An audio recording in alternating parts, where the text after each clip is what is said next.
পরদিন সকাল। তুষারপাত থেমে গেলেও গতদিন ও রাতের একটানা তুষারপাতের প্রভাবে চারিদিক সাদায় সাদা। ঠান্ডা অসম্ভব রকমের। পথ চলতে চলতে প্রতি পদক্ষেপেই বরফে পা ঢুকে যাচ্ছে। খুবই মন্থর গতি। কতটা পথ হাঁটছি তার দূরত্ব নির্ধারণ করা খুবই কঠিন। 1 মাইলকে 3 মাইল মনে মনে হচ্ছে। টুকটুক করে এগিয়ে চললাম আমরা। স্বামী দিব্যাসনার সঙ্গে আনুমানিক ঘন্টা 2 পথ চলার পর যে জায়গায় গিয়ে আমরা পৌঁছলাম সেটা সত্যি মন ভোলানো সুন্দর।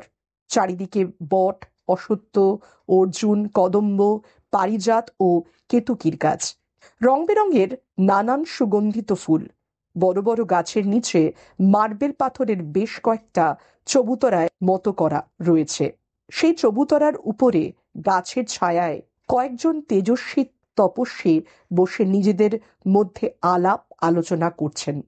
প্রত্যেকের মুখমণ্ডলেই তেজের ছাপ। চোখে তাদের বিশেষ ধরনের এক প্রখরতা। তারা প্রত্যেকেই ছিলেন বিভিন্ন শাস্ত্রের মর্মজ্ঞ বিদ্বান। প্রত্যেকেই বেদ পাটি। এই কথা স্বামী দিব্যাসনায় আমাদের জানালেন। তিনি এও জানালেন যে এই পুরো জায়গাটাই ভাব জগৎ থেকে তৈরি, অর্থাৎ যা কিছু আমরা দেখছি এখানে স্থায়ীভাবে তার কোনো অস্তিত্বই নেই, সবই সাময়িকভাবে সৃষ্টি। এখানে যারা রয়েছেন তারা সবাই মহাত্মা হলেও এদের সকলের মনেই একটা দুঃখ রয়েছে। পৃথিবীতে আবার জন্ম নেবার জন্য উপযুক্ত গর্ভের সন্ধান তারা পাচ্ছেন না।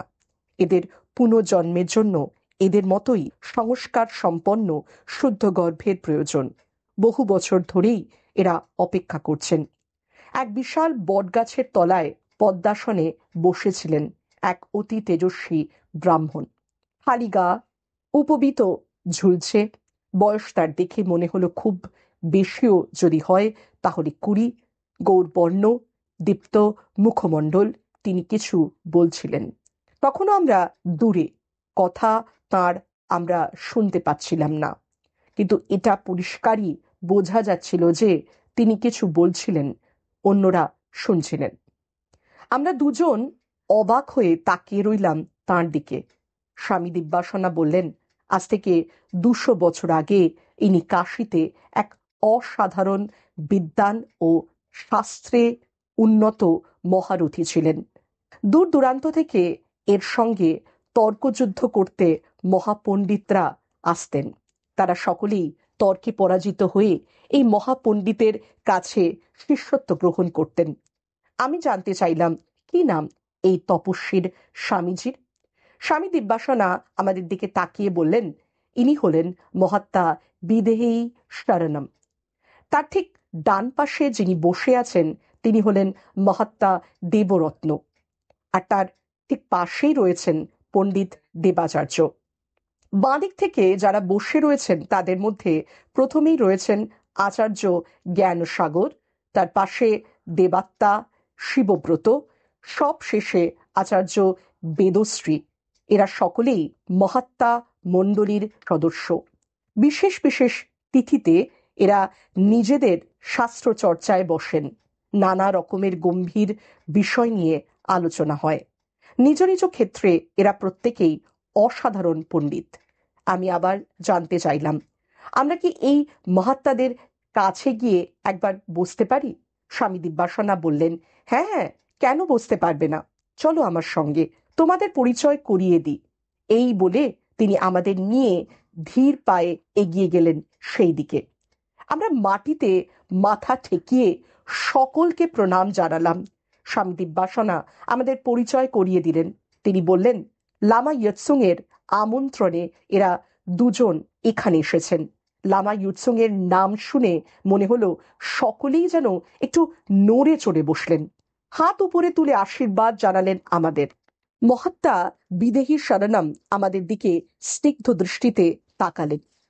মৃদু কণ্ঠে ধীরে ধীরে বললেন, তোমরা এখানে কেন এসেছ? শুধু কি লামা ইয়ৎসুং এর আমন্ত্রণে, নাকি নিজেদেরও কোনো অভিপ্রায় আছে? সাধারণত এই রকম ঘটনা এখানে ঘটে না। একমাত্র বিশেষ স্তরের অথবা এখানে দীক্ষিত যোগী সাধকেরাই এখানে আসা যাওয়া করেন। শঙ্কর মহারাজ কিছুক্ষণ চুপ করেই থাকলেন, তারপর বললেন, মহাত্মাজি, লামা ইউৎসুং এর সঙ্গে দেখা হবার আগে এই চতুর্থ আয়ামে মঠ এবং যোগাশ্রম সম্পর্কে কোনো ধারণাই আমাদের ছিল না। জ্ঞানগঞ্জ, যোগ সিদ্ধ আশ্রম, যোগ বিজ্ঞান আশ্রম, এই নামগুলোর সঙ্গেও বিশেষ পরিচয় ছিল না আমাদের। এইসব বিষয়ে প্রথম শুনেছিলাম যেটুকু, সেটা অরুণ কুমার শর্মাজির কাছ থেকে।